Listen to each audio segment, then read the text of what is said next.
So one of the things that I asked some of the people from the National United Committee to do was to make an appeal to people on the outside to donate books to the sisters in Milpitas. Yeah, I know you asked my church to make contributions, and certainly they have been sending books to the sisters at Milpitas. Let me just give you one, I think, very striking example of the lack of attention to women's prisons. We know about the Tombs, we know about Attica, we know about San Quentin.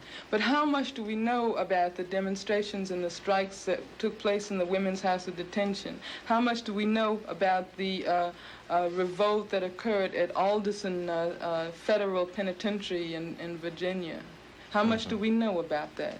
Yeah. How much do we know about all the unnamed sisters who are in prison today?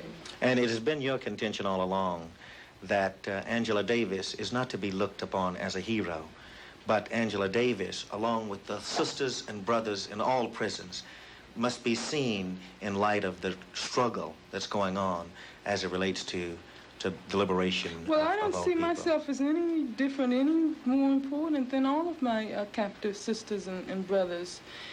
And in fact, what I have attempted to do within all of these restrictions that surround me has been to draw people who have expressed support and concern for me into the struggle for all political prisoners.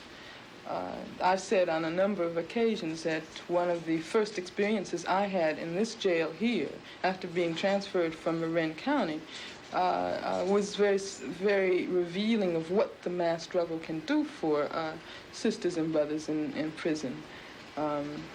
When they drove me down in the wee hours of the morning and brought me into the cell here, they took all of my clothes and made me take my underwear off, and I was sitting up in the cell, huddled in some blankets, freezing. And suddenly, a mass of letters came flowing into the jail here, protesting the conditions. And I don't know whether it was coincidental or not, but suddenly the conditions did begin to relax.